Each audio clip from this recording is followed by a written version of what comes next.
We want Imperator, we want Imperator, we want Imperator, we want Imperator. Augustus, Augustus, Augustus, Augustus, Augustus, Augustus. Roma caput mundi, Roma caput mundi, Roma caput mundi, Roma caput mundi, Roma caput mundi, Roma caput mundi.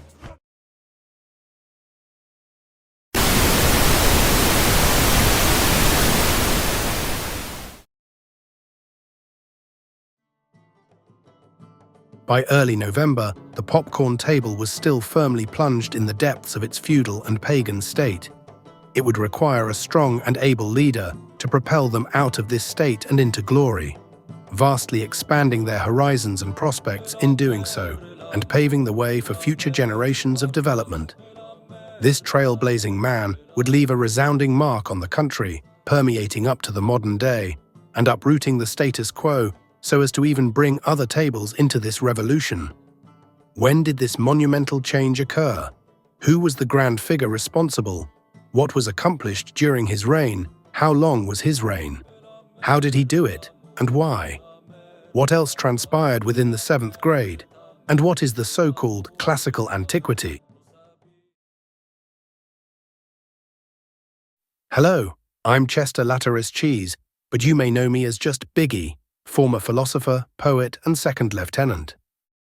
And welcome to this episode of the Forgotten Chronicles, Part 2, titled The Tempests of Change.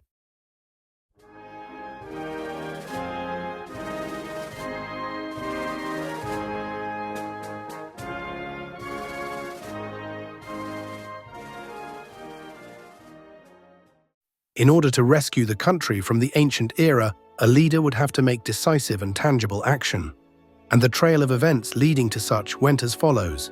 Similarly to how the entire idea of the presidency abruptly arose, an individual likely just proposed electing a president based on popular vote instead of the will of the pencil god. It remains unclear whether the pencil had already been destroyed or if it had merely waned in influence to be destroyed later. Nonetheless, with the choice in the nation's hands, they chose an exemplary figure with much promise. The beloved Blake Shanley, without much competition. Shanley was widely recognized for his benevolence and competence, duly reflected in his works. He was the first president to legitimize the government and vest a sacred purpose within it, becoming known as the greatest president of the entire popcorn table's history, with future administrations appealing to his legacy.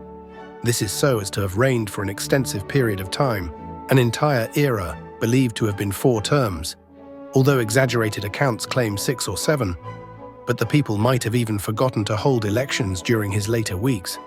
Typically running against him were likely Miguel Chamorro for the NSK and Thomas Horst, the former receiving support from his respective bloc and the latter minimal thereof, while both vastly superseded by Shanley. Additionally, the politicization greatly developed during his tenure, despite being unaffiliated with any party at first. To accomplish the aforementioned, Shanley had an ambitious vision characterized by a series of governmental legitimization programs and the first federal laws, whereby the foundational structures needed for national guidance were instituted. To start off, he designed the first flag and seal for the country, albeit now all obsolete, and the national anthem simply choosing that of New Zealand, which is still technically the anthem today since it was never bothered to be altered. The most important act by the Shanley administration was the creation and passage of the first constitution, devised by the president himself. The document consisted of elementary rules, including basic rights such as equal protection, freedom of religion, and the right to bear popcorn, an official term length, and an amendment process. And while being a tad rudimentary, it was a revolutionary development at the time. This was likely very late 2022 or very early 2023. In conjunction, Miguel Chamorro created the first Bill of Rights, ensuring universal protections and passing unanimously.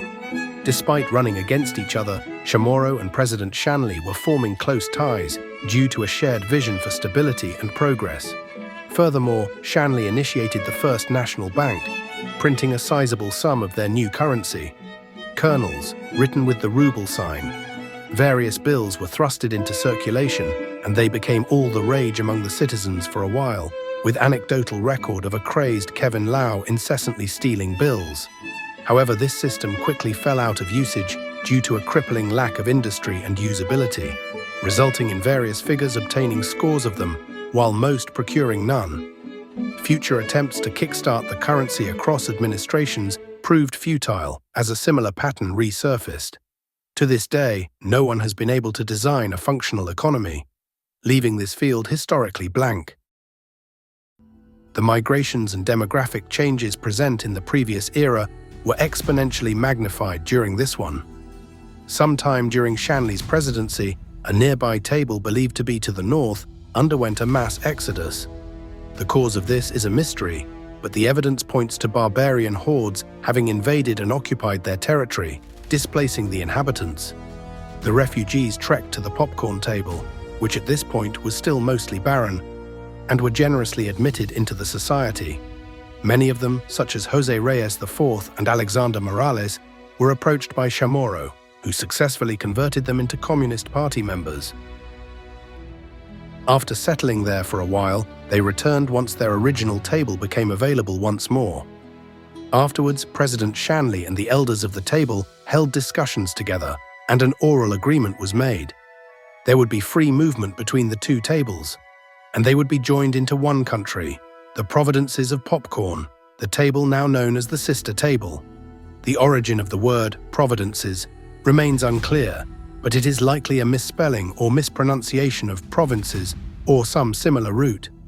It was also due to this treaty that the population of the table swelled up to its modern numbers throughout Shanley's tenure, as well as the rest of 7th grade, via expensive immigration, mostly from the Sister Table, and a slew of others. Justin Parlade, Gianni Marci, Gabriel Mortillaro, and David Martinez were thought to have entered during this period, some having dual residency and alternating between both tables. This political state of the nation, in tandem with the unity forged among other tables during Shanley's presidency, came to be known as the Classical Antiquity, a long-lost age venerated by many to come. Remnants of the ancient era nonetheless managed to slip through the cracks and survived Shanley's great upheaval. This manifested in the bizarre governmental position known as senator. They appeared to have no solid purpose other than perhaps the passage of bills, in which case they were nugatory and supernumerary, as such a small and contingent population does not require such an entity for their representation. So it brings to mind that this system was likely so skewed as to gerrymander in favor of the proponents of the old barbarisms, evidenced by the eventual appointment of Thomas Horst to the position of colonel. While there were once 8 of these figures at once, an insane number, their numbers were cut in half by Bill 5 later on. These relics of old became utterly null and void by the 8th grade. Another essential development was the creation of the CF Party by Thomas Horst, alongside Gabriel Mortillaro, short for the Capitalist Factories Workers' Party. Originally a reactionary group to the NSK, advocating for a liberal capitalist ideology, its specific beliefs and operations remain immensely mysterious and unexplained, and its legacy would later be tainted by its designation as a terrorist group after committing a myriad of capital crimes, no pun intended. However, for now it was largely quiet. Horst as its leader and repeated candidate for president, alongside Mortillaro on his ticket. The unequivocally most pivotal contribution from the CF Party is the creation of their party mouthpiece, the Founders Bugle, the nation's first premiering newspaper, authored by their beloved writer, Henry. Starting from its first debut, its coverage extends from March 27th onwards, appearing to have been written in an earlier form of the current Popcornian language, which, while intelligible, poses a challenge to experts deciphering the texts. Nonetheless, it to this day provides historians with an invaluable source of historical data for the rest of 7th grade. It contains the first confirmed record of a court case, Lau v. Chamorro, on March 30th, wherein Judge Luc Del Valle determined Kevin Lau innocent in the face of Miguel Chamorro's charges of unsolicited giving of food, as well as the first official listings of presidential candidates, Bills 2 to 6, Bill 1 was unfortunately lost, and much more. Horst also wrote several books, including The Book of 25 Puns, How to Say Kevin the Cube in Many Languages, and an unfinished compilation of quotes by Blake Shanley, many of which went on to be banned for so-called offensive content. Throughout this time, however, the NSK had been increasingly consolidating its power and organizing its operations. Such is represented in this official party document dating back to early March, featuring a brief description, internal positions of leadership, an early rendering of the flag, and an affinity in multiple languages. Shanley undoubtedly was and still is an immensely popular figure. However, there were increasing calls within the population for him to step down from his seemingly endless reign and to give others a chance at the presidency.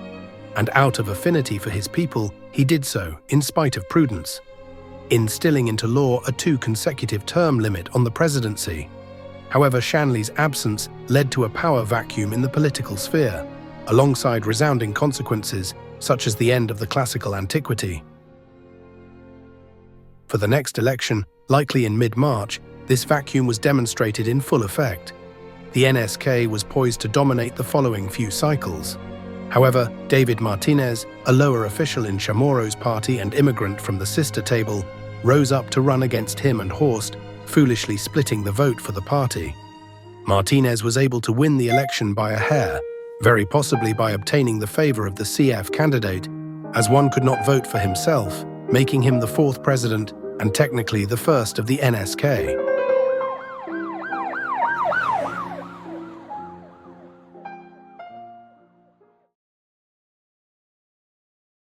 Martinez, as president, did not take any executive action himself, nor did he really do much at all according to available memory. However, a few developments did occur during his term, as the Founders Bugle reported. A corrupt law enforcement had emerged with Alex Marin as its sheriff. The senators were working on and passed Bill 2, which had provisions to accept Diego Page into the Senate, outlaw throwing food, and ban Thomas's books. The Martinez administration was also a period rampant with murders, the most famous of which being an attempted assassination on President Martinez on March 30th, perhaps the first of its kind. The perpetrator being unknown at first, Thomas Horst was the first suspect due to his proximity to the crime, but Gabriel Mortillaro was later found to be hired as a hitman by Senator Diego Page, warranting discussions on corruption in the Senate. Mortillaro was also nearly killed on April 4th, stabbed by a mysterious actor. The president himself was not completely innocent either. Sometime down the line, Martinez renounced his NSK affiliation, claiming that Chamorro was taking the communism bit too seriously and revealing himself to be an intruder trying to sabotage the party in a rather confusing political maneuver. He joined the CF party, but they weren't so fond of him either, suspecting him of espionage and conspiracy and expelling him. It remains unclear whether Martinez was attempting to stain the image of the NSK by pretending to have been a spy for them, if his allegiances were so brittle as to constantly switch loyalties, or what could have motivated him. Both parties were incredibly suspicious of him, as he appeared to have posed himself as a spy for both, but he eventually settled in the CF party near the start of 8th grade. This tumultuous past shattered his chances in the next election, confirmed to be on April 14th, between him, Chamorro, and Marin, leading to Chamorro's easy victory. Chamorro's novel presidency started off as rather uneventful. But then tragedy struck. May 12, 2023.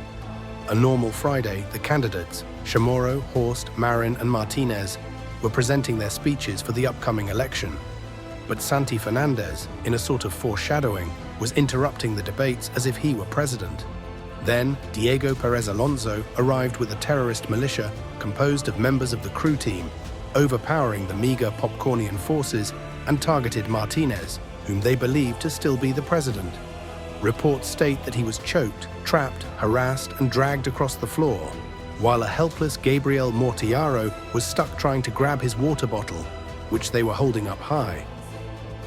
Days prior, Perez Alonso, the first president and first emigrant from the table, after hearing of the election, declared Diego for president, scheming to rig it and threatening to bombard them and control them as a puppet state. Chamorro, too, reported that he heard of his plots to coup the nation during their Spanish class. Theories vary on the motivations, However, certain historians believe that David Martinez, as a member of the crew team who was noted for skipping practice, may very well have roused the invaders somehow into this attack. Following this incursion, there was debate in the Senate as to whether to relocate or declare war being outvoted. Such was interrupted by Lucas Van Oort, who arrived solely to ketchup sandwich bomb them. However, David Martinez, enraged, stormed to their table and handed them a declaration of war he had illegitimately made and signed himself, attempting to provoke further antagonism. Afterwards, 2 delegates from the crew table approached them, conveying that hostilities would cease if they were to quote-unquote undo David. They elaborated, press on the center of his tie to undo David, and Horst did so. The invaders seemed satisfied with what they had dealt to Martinez and thus left. The table in the meantime utterly destroyed. The remainder of Chamorro's term was spent rebuilding from this catastrophe. This was the country's state going into the summer.